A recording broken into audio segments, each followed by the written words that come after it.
Oke, gue pernah bilang ada 5 cara buat menangin strategi di SBMPTN atau UTBK.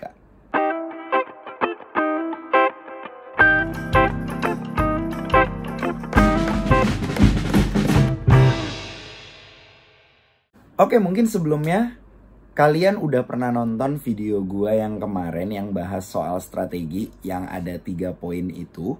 Nah, gue mau ngasih tahu ini ada rincian yang lebih detail. Ini lebih ke arah teknis sih. Jadi lebih kayak apa ya? Kalau misalnya kalian belum paham konsepnya, mendingan jangan dipakai atau misalnya kayak take it or leave it nanti malah jatuhnya.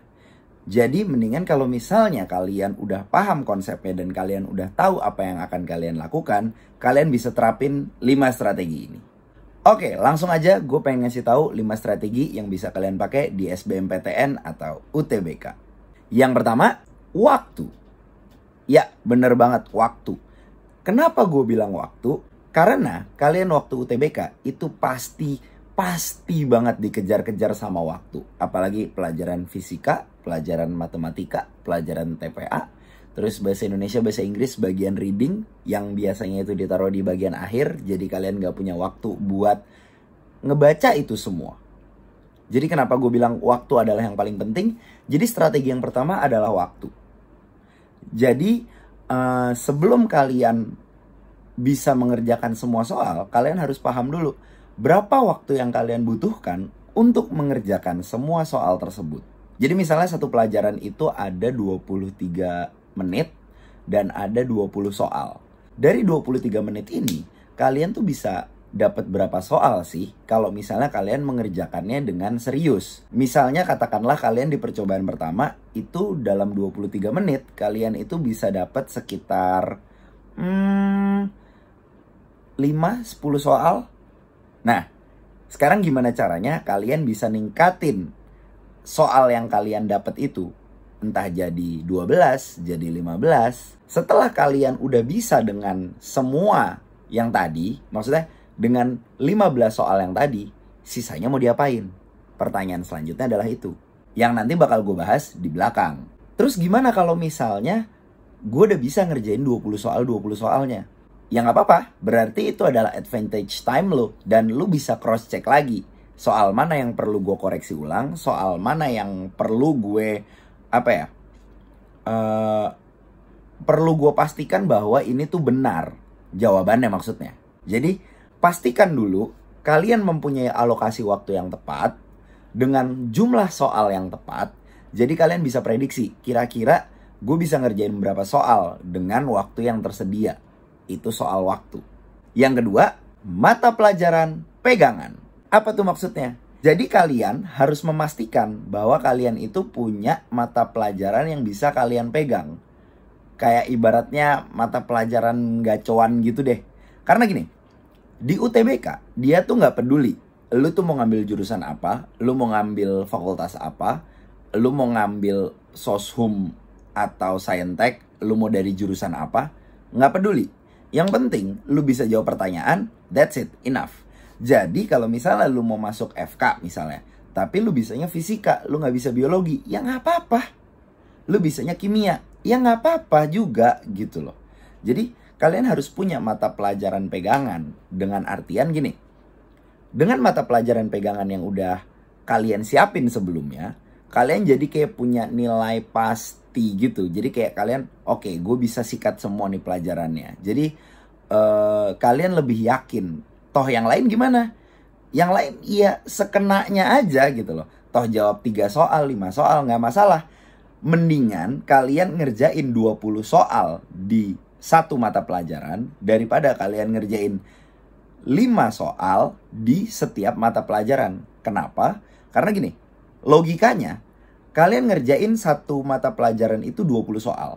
Terus ditambah nembak jawabannya sama. Misalnya jawabannya A semua atau B semua di semua mata pelajaran. Probabilitas kemungkinan jawabannya itu benar ada 20%. 20% dari 20 soal adalah 4 soal. Berarti kalau misalnya satu pelajaran lu dapat 20 soal bener semua, terus sisanya 4, Berarti kalian udah dapat 32 soal. Gimana? Mendingan kan daripada kalian cuma ngerjain 5, 5, 5, 5. Cuma dapat 25 soal. Paham gak sampai sini? Logikanya masuk gak? Lanjut. Yang ketiga adalah soal pegangan. Soal pegangan tuh maksudnya gini. Jadi dalam satu mata pelajaran, kalian tuh bisa dapat berapa soal pegangan. Soal yang bisa kalian pastikan jawabannya tuh bener. Jadi kalian takes time di sini tuh nggak apa-apa. Jadi kayak ngerjain lebih dari 1 menit kayak yang gue bilang di awal. Kalau misalnya ada 20 soal dan ada 23 menit, berarti kan satu soal itu cuma 1 menit lewat dikit kan ya. Nah, gimana alokasinya gitu loh. Mendingan kalau misalnya kalian mau dapetin soal pegangan, itu kalian boleh ngerjainnya kayak satu soal 2 menit atau 3 menit. Tapi harus bener, yakin banget bener. Nggak boleh ragu-ragu. Jadi kayak pastikan kalian bisa dapet poin di situ. Jadi selain strategi waktu, strategi pelajaran pegangan, harus juga punya strategi soal yang kalian pastikan bener. Jadi dari situ, itu akan mendukung mata pelajaran pegangan lu. Jadi misalnya 20 soal, terus yang lain cuma bisa 3, 3, 3, 3, 3. Ya udah, kalian berarti dapat 12 soal, tambah 3 kali 4, tambah 20, 32. Kalau yang tadi berarti 36 ya. Sorry gue salah hitung. Nah, kalau misalnya dapat 32 soal, terus kalian sisanya nembak, ya at least kalian bisa dapat tambahan 3 lagi mungkin, atau tambahan 4 lagi, atau tambahan 2 aja juga udah besar poinnya gitu loh. Maksudnya pasti akan jauh lebih baik daripada yang emang buta gitu, yang bener-bener apa ya, nggak tahu harus ngapain, have no idea, have no clue about that. Yang keempat adalah mental. Nah, penyakitnya biasanya mentalnya itu hancur sebelum masuk ruangan ujian. Ketika ngelihat orang lain itu lagi sibuk belajar, atau misalnya lagi apa ya, mempersiapkan masuk ruangan gitu. Nah, kalian daripada kena mentalnya, mending kalian santai, relax, kalian kenain mental lawan kalian. Sorry, gue bukan bermaksud jahat mau ngejatuhin mental lawan. Tapi gimana ceritanya gini loh. Pilihannya adalah kalian dijatuhkan mentalnya atau kalian menjatuhkan mentalnya. Kalau kalian bisa bodo amat, itu nggak masalah. Tapi kan masalahnya nggak semua orang bisa bodo amat yang sampai kayak, gue nggak peduli siapapun, gue nggak peduli apapun kejadiannya, gue nggak peduli siapa mereka. Nggak semua orang bisa kayak gitu. Jadi daripada kalian mikirin lawan kalian, mendingan kalian mikirin apa yang harus kalian siapkan. Jadi begitu pas udah masuk ruangan ujian kayak, okay, this is my time now. What you gonna do about that? Yang kayak gitu. Nah, mental-mental yang kayak gitu, itu apa ya, biasanya yang punya itu adalah orang yang udah ikut SBM, atau udah pernah kuliah terus ikut SBM lagi, atau dia memang iseng aja ikut SBM gitu loh.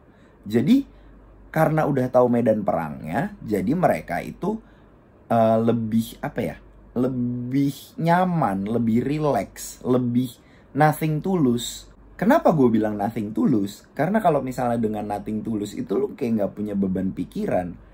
Walaupun lu sebenarnya punya beban pikiran dan lu kayak mengharuskan gue harus lulus gitu. Sebenarnya ya memang tujuan lu adalah lulus. Tapi kenapa teman-teman yang udah kuliah itu bisa lebih nothing tulus? Karena ya itu tadi, mereka udah kuliah. Kalau misalnya mereka dapat SBM-nya, mereka bisa milih pindah atau enggak. Sedangkan lu, kalau misalnya nggak dapet, kan pilihannya nggak kuliah atau kuliah. Atau lu ikut mandiri, itu lain cerita. Paham nggak maksud gue? Jadi mental tuh emang harus lu siapin. Nah, balik lagi. Ini menyangkut dengan outfit, dengan gaya lu kesana, dengan persiapan lu, dengan cara lu mengintimidasi. Gue bukan bilang mengintimidasi yang kayak lebih, apa ya, verbal dan itu. Tapi lebih kayak, orang ngeliat lu, orang udah kayak mikir, waduh nih orang udah siap banget. Sedangkan gue masih gini-gini aja. Kejadiannya adalah kebalik. Lu ngeliat orang yang kayak gitu, lu kayak, aduh, gue gak bisa apa-apa. gue nggak tahu harus ngapain. Nah, daripada lu menjadi orang yang seperti itu, mendingan lu menjadi orang yang kayak, gimana ya, ngerusakin pikirannya orang satu ruangan. Ya lumayan kan gitu loh. Maksudnya saingan lu tuh yang bisa lu keluarkan dari hitungan itu ada beberapa gitu loh. Gua nggak bilang anak ambis ya. Kalau anak ambis anggap aja dia udah masuk gitu loh. Toh misalnya ada dalam satu jurusan itu ada 50 kursi, ya kasihlah buat anak ambis 5 gitu, ya udahlah gitu loh. Kayak masih ada 45 kursi yang bisa kalian perebutkan gitu loh. Itu kenapa gue bilang mental lu tuh harus siap. Karena kalau misalnya lu ngelihatnya ke atas terus, lu ngelihatnya ke anak ambis, lu ngelihat ke anak yang apa ya, working horse, yang study horse banget, yang kayak yang belajar kayak kuda, lu nya sendiri bakal capek gitu loh. Jadi daripada lu capek, mending lu paham kapasitas lu dan lu harus tahu apa yang lu lakuin gitu. Nah, yang terakhir adalah nembak. Kenapa gue bilang nembak itu penting? Karena gini, lu hanya mendapatkan waktu 23 menit untuk satu pelajaran, sedangkan ada 20 soal yang harus kalian kerjakan. Apakah mungkin satu soal itu cuma 1 menit atau 1-20 menit? Ya 1 menit 20 detikan somehow gitu deh. Yang ya gimana ya, gue aja gak yakin gue bisa mengerjakan itu. Jadi kenapa gue lebih memilih berstrategi? Karena gue gak yakin gue bisa mengerjakan itu semua. Kenapa nembak jadi penting? Karena gini, lu tahu kan kalau misalnya nembak itu butuh akurasi tinggi. Nah, sama nembak jawaban soal juga butuh akurasi tinggi. Entah dari segi materi, entah dari segi probabilitas. Gini, orang kalau misalnya nembak ngelihat targetnya, ya kan? Ngelihat targetnya. Itu kan apa ya? Bermain dengan akurasi. Tapi kalau misalnya orang yang nggak lihat, coba kayak misalnya cuma kayak ngacungin doang, terus di door gitu, terus kayak ya udah, itu kan bermain dengan intuisi. Bermain dengan probabilitas, apakah kena atau tidak. Memang setelah lu berstrategi, kemungkinan untuk 100% akurasi itu agak gimana, namanya juga nembak.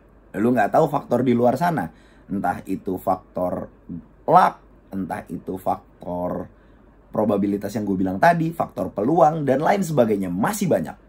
Nah, kenapa gue bilang nembak ini jadi penting? Karena dengan lu menghitung probabilitas yang ada, jadinya lu akan lebih secure, akan lebih merasa nyaman. Dan ini adalah di luar hitungan lu yang tadi, di luar mata pelajaran pegangan dan di luar soal pegangan. Nah, mata pelajaran pegangan dan soal pegangan ini yang benar-benar kalian harus mutlak udah punya dari awal. Jadi kalian gak kehilangan arah ketika harus nembak. Ya jangan dari awal udah nembak dong bro. Nggak gitu. Nah, nembak ini ada 2 cara. Yang pertama adalah ngeblok, yang kedua adalah kira-kira dan eliminasi. Itu ya bahasa istilahnya gitu, kira-kira dan eliminasi. Kira-kira itu yang kayak lu biasa lakukan, yang kayak oh jawabannya ini, angka yang paling dekat ini gitu, atau enggak misalnya soal cerita jawabannya yang paling panjang gitu, atau enggak kayak misalnya yang kata paling banyak muncul di pilihan jawaban. Misalnya saya pergi ke pasar Senen. Hari Senin saya pergi ke pasar. Hari Senin saya pergi naik angkot. Nah, yang paling banyak kata yang muncul tuh apa? Nah, itu bisa jadi salah satu pilihan kira-kira nembak. Nah, bedanya dengan ngeblok itu adalah lu ya udah lu tandain aja A, B, C, D atau E. Lu pilih jawabannya sama. Jadi misalnya lu tinggal sisa 4 soal. Gua akan lebih milih cara ngeblok. Kenapa? Karena ya udah sih gitu loh. Toh gua udah mengerjakan yang lainnya. Tapi kalau misalnya masih banyak soal yang belum lu jawab, ya akan lebih bijak kalau misalnya lu pakai kira-kira dulu. Kalau misalnya udah mentok dan gak bisa, baru tuh nembak. Atau enggak waktunya tinggal 60 detik lagi kayak MasterChef gitu ya. Ya, yang model-model gitu. Itu harus dipikirin juga. Jadi kalian tuh gak kehilangan arah gitu guys. Nah, ini kalau misalnya rame, gue bakal bikinin yang kayak khusus buat nembak aja deh. Jadi karena kalau misalnya gue jelasin di sini, nembak itu lebih ke teknis banget, apalagi yang kira-kira. Kalau ngeblok kan jelas ya, lu milih satu jawaban terus lu jawab itu semua, kayak misalnya A semua, B semua, C semua, D itu semua, E atau semua. Kalau gue sendiri, gue pribadi gue akan memilih B atau C. A mungkin ya B atau C, pokoknya itu. Tapi kalau misalnya kalian punya jawaban lain ya terserah kalian, it's your call. Nih, nembak yang paling bisa ketara itu adalah yang sebab akibat. Terus yang ada beberapa pilihan, terus yang kalau misalnya 1 2 3 1 2 3 1 2 2 4 habis itu 5, yang gitu-gitu deh. Nah, terus sebab akibat juga bisa dinalar, terus apalagi ya? Soal cerita tuh bisa dinalar. Terus matematika kalau misalnya hitungannya udah ada di angka 5, nah itu bisa cari yang jawabannya berhubungan dengan 5 atau 0. Yang kayak gitu-gitu. Jadi kalau misalnya bisa kalian kerjakan setengahnya tapi udah ketemu jawabannya, ya udah gitu loh, lanjut aja. Jangan dipaksain sampai selesai cuma buat mencari pembenaran. Jadi itu adalah 5 strategi yang gue pakai waktu pas gue SBM yang kedua. Kenapa gue yang pertama nggak tembus? Karena gue masih idealis gitu. Jadi semoga teman-teman dengan dapat strategi ini jadi punya referensi baru tentang mengerjakan SBM dan UTBK. Dan buat yang udah ujian duluan, ya mungkin berguna di kemudian hari, atau misalnya kalian keterima, ya selamat. Okay guys, maybe that's all. If you like this video, don't forget to like, comment, and subscribe. If you have any question, just put in the comment section. Thank you guys for watching and see ya.